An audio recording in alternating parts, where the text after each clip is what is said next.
Hello everyone, good morning. আমি অর্পিতা চলে এসেছি আরও একটা নতুন ব্লগ নিয়ে। আর আমার চ্যানেলে তোমাদের সবাইকে ওয়েলকাম আর অনেক অনেক ভালোবাসা। তো দেখো সকালবেলা, এখন সকাল বলবো না, অনেক ভোরবেলা, প্রায় ওই 5টার মতন বাজে। তো মেয়ে এখন ঘুম থেকে উঠেছে, মানে একটু খাবে, তাই জন্য আমিও উঠে বসেছি। ভাবলাম তোমাদেরকে একটু গুড মর্নিং বলি। তাই এখানে দেখতে পাচ্ছ চোখ মুখ দেখে যে চোখ টুক ফুলে গেছে, ঘুমের ঘুমের ভাব। আর মেয়েকে দেখো এখানে, ও এখন খেলা করবে, মানে খেয়েছে একটু, এক্ষুনি তো শোবে না, একটু পরে আবার ঘুমিয়ে পড়বে।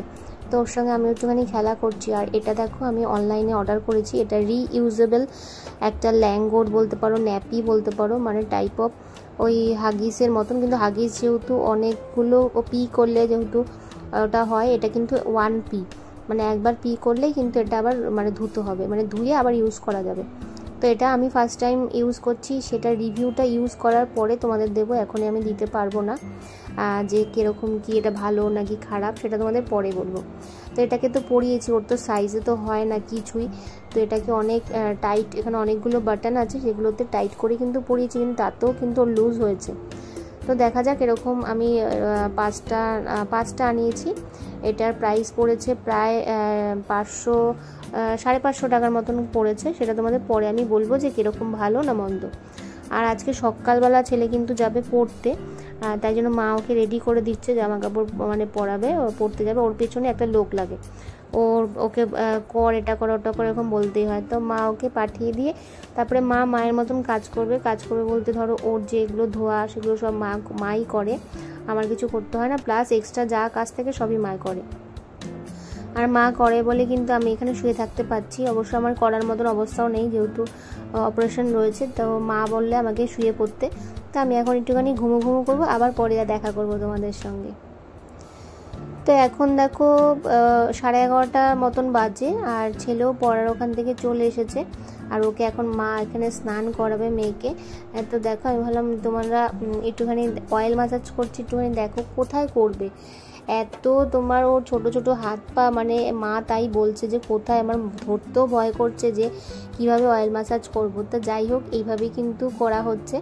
আর টেনে টেনে যত করবে তত ভালো, কিন্তু অয়েল ম্যাসাজ যত ভালো করবে তত ভালো হবে। কত রকম কত কথা বলে, মানে এইভাবে নাক তুলতে হবে, ওইভাবে নাকে ঠোঁটটাকে বসাতে হবে, হাতটাকে এইভাবে মোড়াতে হবে। মা এইসব আমাকে সব শেখাচ্ছে, আর আমিও ভালো করে কিন্তু দেখে রাখছি। এই যে তো মিহিসোনা এখন স্নান হয়ে গেছে, উনি এখন একটু খেলা করবে, তারপরে কিন্তু আবার খাওয়া দাওয়া করে ঘুমিয়ে পড়বে। তো দেখো তোমরাও কি সুন্দর ছোট্ট, মানে একদম আস্তে আস্তে খেলা করছে, মানে এখনো লাফিয়ে ঝাঁপিয়ে খেলা করা কিন্তু শুরু করেনি।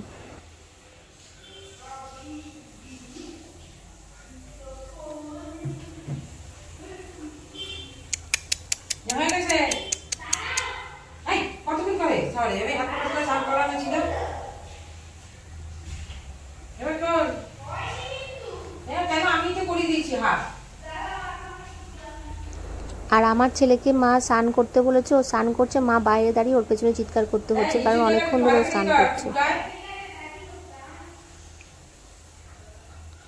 ও হ্যাঁ, এই যে দাদা বোনকে কোলে নিয়েছে, এখন ও খাওয়া হয়ে গেছে, বোনের খাওয়া হয়ে গেছে, এখন ও কোলে নেবে বোনকে, কেন করে নিয়েছে, ব্যাস পুরো আলুর বস্তার মতন করে কোলে নিয়েছে।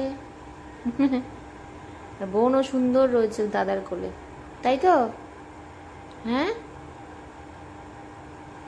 হ্যাঁ, ও বাবা আবার ঘুমিয়েই পড়ছে দাদার কোলে, বোন আবার দাদার কোলে ঘুমিয়েই পড়ছে। উরি বাবালি গো, উরি বাবালি, দাদা আবার কি করে, দাদা যেরকম করে কোলে নিয়ে আবার দোলনা দিচ্ছে, ওরে বাবা। ভাই বোন খেলছে।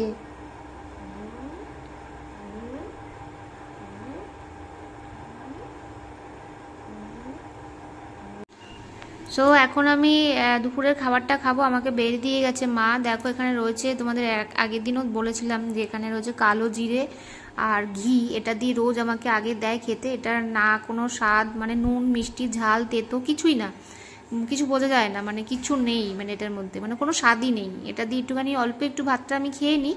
তারপরে এখানে ঢেঁড়স আলু আর পেঁয়াজ দিয়ে আজকে ভাজা হয়েছে।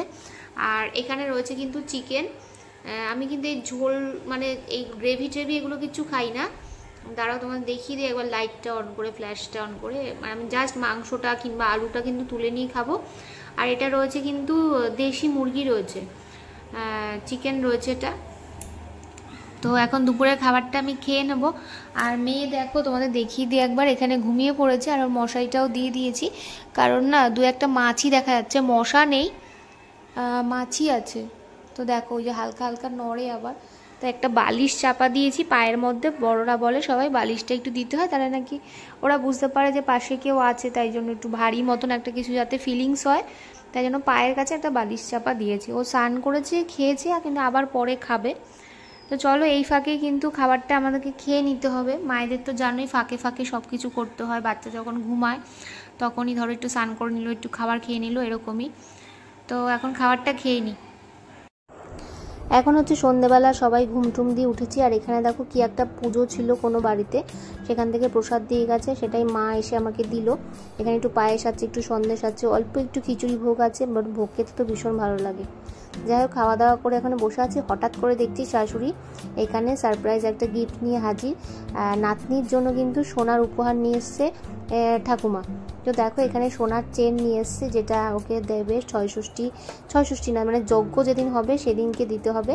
তো পরের দিনের যজ্ঞের জন্য, তাই জন্য আজকে কিন্তু সোনার উপহারটা নিয়ে এসছে, সেটাই আমাদের দেখাচ্ছিল। তো ভালো হয়েছে, সুন্দর। আমার ছেলেকেও কিন্তু দিয়েছিল সোনার উপহার, মানে ওটা ছয়ষষ্ঠীর দিন দিয়েছিল সোনার উপহার, কিন্তু এটা যজ্ঞেতে মেয়ের জন্য কিন্তু দিচ্ছে একই উপহার, যেরকম নাতির জন্য দিয়েছে সেরকম নাতনির জন্য। তো এখন হচ্ছে রাত্রিবেলা এখানে ডিনার করে নেবো, দেখতে পাচ্ছ। আর দুপুরে যা ছিল চিকেন, সেটাই কিন্তু রাত্রিটা ভাজা টাজা কিছু খাই না। এখানে দেখো ভাত আর চিকেন নিয়ে এখানে বসে পড়েছি। আর মারা সবাই কিন্তু খাবে রুটি আর চিকেন, ওখানে দেখতেই পাচ্ছ। আর এইভাবে কিন্তু সময় কাটতে চায় না, আতুর ঘরটা এইভাবেই কিন্তু কাটছে। যাই হোক, চলো খাওয়া দাওয়া করে গুড নাইট।